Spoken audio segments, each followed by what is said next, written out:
مایوس لوٹ گئی۔ 2 دن بعد افسا کی ویڈیو کال نے اسے بیکل کر دیا۔ بات کرتے کرتے اس نے فون سمیان کے سامنے کر دیا۔ یہ سمیان تو نہ تھا، وہ اسے ٹکٹکی باندھے دیکھنے لگی۔ وہ بھی خاموش تھا، ماتھے پر بکھرے بال، چہرے پر جا بجا زخم، تکیوں کے سہارے بیٹھا ہوا، سرخ آنکھوں اور آنسوؤں سے اسے دیکھتا یہ وہ سمیان تو نہ تھا۔ اسے لگا جیسے آنسوؤں کا گولا اس کے حلق میں پھنس گیا ہو۔ ہر شے سے وہ بے نیاز ہو کر اس ظالم کو تک رہی تھی۔ آہستہ آہستہ اس کے ذہن نے کام کرنا شروع کیا۔ بزدل مرد، پہلا لفظ اس کے ذہن میں یہی آیا جو شاید اس کے لبوں کی جنبش سے ادا ہوا۔ سمیان نے محسوس کر لیا اس سے پہلے کہ وہ کچھ کہتا اس نے زوردار انداز میں موبائل فون دیوار پر دے مارا۔ چناکے سے وہ ٹکڑے ٹکڑے ہو کر رہ گیا۔ کیا ہوا دشی؟ سردش جو اس کے کمرے کے سامنے سے گزر رہی تھی آواز پر دروازہ کھل کر اندر آ گئی۔ وہ گھٹنوں میں سر دیے بیٹھی تھی۔ کیا ہوا میری جان؟ وہ اس کے برابر میں بیٹھتی ہوئی بولی اور اس کا چہرہ اٹھایا وہ ان سے لپٹ گئی۔ ماما ماما ماما، وہ بچوں کی طرح سسک کر رو رہی تھی۔ آپ جیسا حوصلہ کہاں سے لاؤں؟ یہ روح کو چھیڑ دینے والی عزتیں۔ وہ جانتی تھی اس درد سے آشنا تھی۔ اس کی انا کو شدید ٹھیس پہنچی تھی۔ ایک طرف اس کی انا اور دوسری طرف سمیان۔ دوسری سے ولید چلا آیا۔ اب ہر کوئی مجھے سمجھانے آئے گا۔ جب ولید نے اسے سمجھانا چاہا تو وہ تب ہی اٹھی۔ اپنے اچھے برے کی تمیز ہے مجھے ولی بھائی، بہت جلد آپ کے کزن کو نوٹس مل جائے گا خلا کا۔ باہر سے اندر ہی کی جانب آتے وہاب صاحب کے قدم اس کی بات کو سن کر لڑکھڑا گئے۔ ولید نے لب بھینج لیے۔ وہاب صاحب چھوٹے چھوٹے قدم اٹھاتے اس تک آئے اور اس کے سر پر ہاتھ رکھ دیا۔ اس کے سامنے بیٹھے اور گویا ہوئے، میرا بچہ، یہ زندگی بہت مختصر اور بہت قیمتی ہے۔ چند لوگوں کی بزدلی اور کمظرفی کی وجہ سے اسے ضائع مت کرو۔ اگر تمہاری ماں نے میری بزدلی کی وجہ سے اپنے 16 سال تپتے صحرا میں گزار دیے ہیں تو میں نے بھی اس جدائی کی اذیت کو پل پل محسوس کیا ہے۔ باہر سے انسان خود کو کتنا بھی مضبوط ظاہر کرے، اندر محبت پنجے گاڑے بیٹھی رہتی ہے۔ تمہارا یہ عمل ساری زندگی تم دونوں کے لیے نارسائی کا دکھ لائے گا۔ اس سے بہتر یہی ہے کہ اپنی انا سے منہ موڑ کر تم دونوں ایک ہو جاؤ۔ اب جبکہ خود تمہاری تائی معافی کی طلبگار ہے کہ بیٹا تمہارے باپ کی بھی یہی خواہش ہے کہ اپنا ظرف اپنی ماں جتنا رکھ کر انہیں معاف کر دو۔ اللہ بھی معاف کرنے والوں کو پسند کرتا ہے۔ کیا تم یہ نہیں چاہتی کہ اللہ کی پسندیدہ بن جاؤ؟ وہ اس کا سر تھپتھپاتے صوفے سے اٹھے اور اپنے کمرے کی طرف چلے گئے۔ میں ایک شرط پر چلوں گی۔ ولید نے جو وہاب صاحب کے اٹھ کر جانے پر اسے خاموشی سے جانچتی نظرگاہوں سے دیکھ رہا تھا، اس کی آواز پر اس نے سکون کا سانس لیا۔ بولو، اس نے کہا۔ اماں بھی ماما کو قبول کریں گی تو میں راضی ہوں۔ اب وہ ولید کو جانچتی نظروں سے دیکھ رہی تھی۔ وہ سمجھ رہی تھی کہ ولید اسے انکار کر دے گا۔ اماں بھی تو کب سے اپنی پوتی اور بہو سے معافی مانگنے کے لیے بے چین ہیں، لیکن پوتی کی الٹی کھوپڑی قابو میں ہی نہیں آ رہی تھی۔ وہ بہت شرمندہ ہے چاچو سے، چچی سے اور تم سے۔ کیا تم گوارا کرو گی کہ اماں بھی تم سے ہاتھ جوڑ کر معافی مانگے؟ کیسی باتیں کر رہے ہیں ولید بھائی؟ اس نے یکدم تڑپ کر کہا۔ تو پھر ٹھیک ہے، جلدی سے تیاری کرو، میں سیٹیں بک کرواتا ہوں۔ وہ اس کی ناک کھینچتا اٹھ کھڑا ہوا۔ پرزور انداز میں ان کا استقبال ہوا۔ کوئی رو رہا تھا تو کوئی ہنس رہا تھا، کوئی معافی مانگ رہا تھا، احد تو باقاعدہ بھنگڑا ڈال رہا تھا۔ شور اتنا تھا کہ کسی کو کسی کی آواز سنائی نہیں دے رہی تھی۔ سب ایک دوسرے سے معافیاں مانگ رہے تھے۔ غفران سمیان کی وہیل چیئر بھی وہیں لے آیا۔ اماں بھی بار بار سردش سے معافی مانگ رہی تھی، ان کا چہرہ چمٹی اپنے ساتھ لگاتی۔ پے در پہ پوتی اور پوتے کے ساتھ ہونے والے حادثے نے ان کے غم کو ختم کر ڈالا تھا۔ کافی دیر بعد جب یہ سب اپنی اپنی کہہ کر تھک چکے تو کانوں پڑی بات سنائی دینے لگی۔ اسے غنیمت جان کر ولید نے بھوک کا نعرہ لگایا تو خواتین کو ہوش آیا۔ کھانے سے فارغ ہو کر چائے کا دور چلا۔ سب بڑے تو کمروں کی طرف چلے گئے، لیکن ینگ پارٹی وہی موجود رہی۔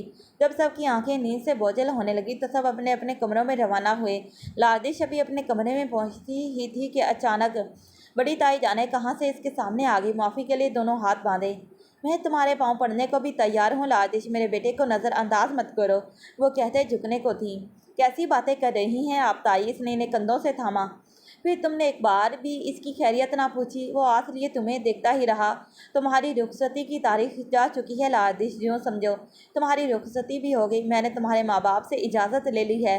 وہ اسے بازوں کے گھیرے میں لیے سمیان کے کمرے تک آ گئی۔ اس کے ماتھے پر بوسہ دے کر پلٹ گئی۔ وہ تذبذب کا شکار تھی۔ چند لمحے گزرنے کے بعد وہ ہچکچائی، لوگ گھما کر اندر داخل ہوئی۔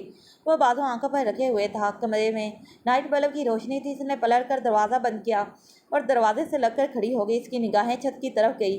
وہاں بہت خوبصورتی سے شیٹس لگی ہوئی تھی۔ اسے یاد تھا شادی کی تاریخ سے 15 دن پہلے ہی کامران، غفران، احد، ولید بھائی اور خود سمیان کمرے کو سجانے کی تیاریوں میں لگ گئے تھے۔